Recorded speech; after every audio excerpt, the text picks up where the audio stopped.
Olá pessoal, trazendo mais um vídeo aqui para vocês hoje e trazendo uma palavra no versículo em que Jesus fala da oração do Pai Nosso.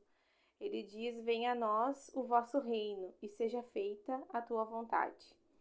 E nessa oração, né, a primeira parte, ela é muito boa. Todo mundo quer, né, a manifestação do reino de Deus na sua vida, as bênçãos de Deus aqui na terra como é no céu, né? Mas essa é a primeira parte que todos queremos, as bênçãos de Deus. Mas quando é para fazer a vontade de Deus, né? A segunda parte do versículo, seja feita a tua vontade, aí já não é bem assim, né? Aí a coisa aperta, daí é difícil quem quer mesmo. E por que fazer a vontade de Deus? Fazer a vontade de Deus nada mais é do que obedecer a Ele. E a palavra diz em João 14, 23, diz assim, vou abrir para vocês aqui. João 14, 23.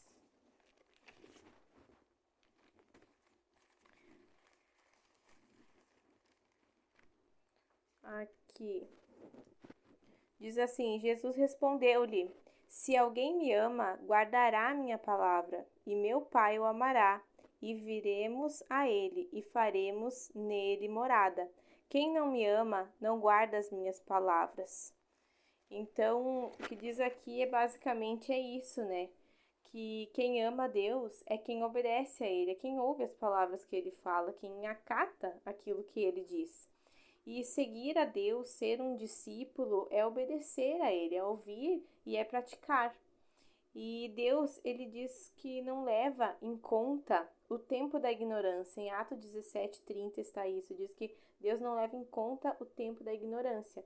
Então, o que é esse tempo da ignorância? Quando a gente não sabe, quando a gente não conhece as verdades da palavra, quando a gente não sabe de que forma agir, de que forma se portar, Deus não leva em conta esse tempo, porque a gente realmente não sabe o que é certo.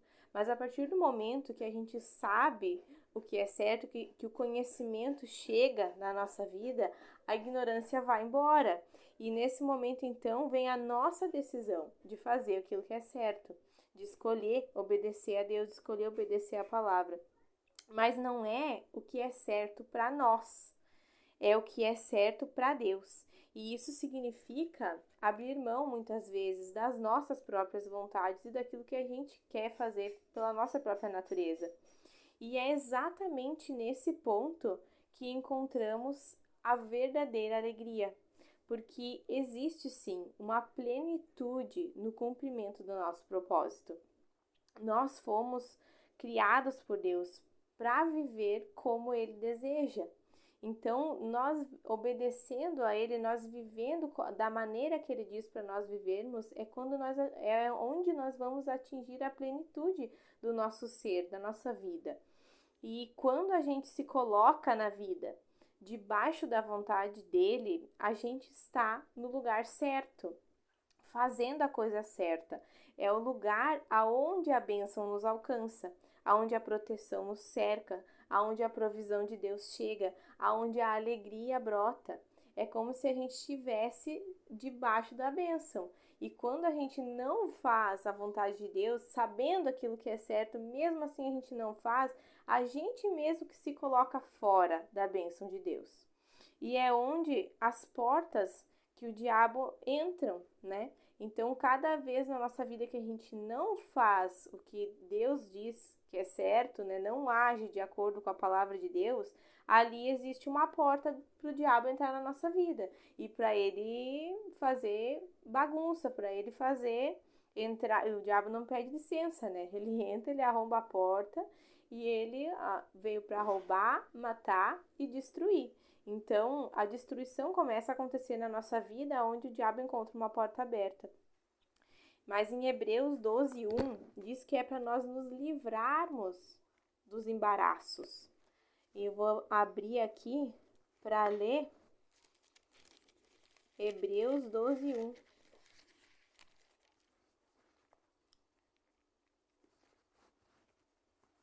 Deixa eu abrir aqui. Tô com uma mão só, que a outra tô segurando o telefone.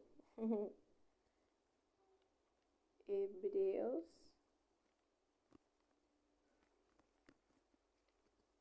12. Achei.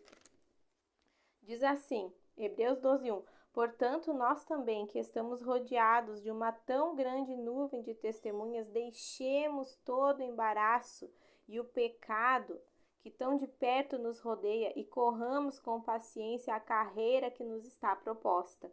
Então, quando a gente deixa o embaraço, quando a gente deixa as coisas erradas, decide fazer certo, é como se a gente limpasse o cano do céu, fica desentupido, sabe? Para as bênçãos de Deus chegar sobre a nossa vida. Mas como é isso? Obedecendo a Deus. E ele diz, eu notei aqui, ele diz a casa, eu vou lá e caso. Ele diz não minta, eu vou lá e conto a verdade e peço desculpas, né? Eu botei uns exemplos, ele diz para mim ser honesto, eu vou lá e renegocio minhas dívidas e vou pagando devagarzinho. Então, é uma decisão nossa, né? De cada dia a gente querer ir acertando a nossa vida. E não é tudo de uma vez, é claro, mas é a disposição do nosso coração de ir se colocando na vontade de Deus. E concluindo, né, as pessoas elas querem ser abençoadas, mas elas não querem um Deus mandando nas suas vidas. Então, querem continuar donos dos seus próprios narizes, senhores de si mesmos, mas que não sejamos nós assim, que tenhamos a consciência de que o livre-arbítrio, a graça de Deus, o perdão, a redenção dele, não é uma licença para a gente viver no pecado. Pelo contrário, né, quando a gente sabe desse sacrifício e escolhe viver no pecado, a gente está escarnecendo do sacrifício de Cristo. Então, o que ele nos pede é tão pouco comparado ao que Cristo fez na cruz. Que essa palavra possa abençoar a sua vida.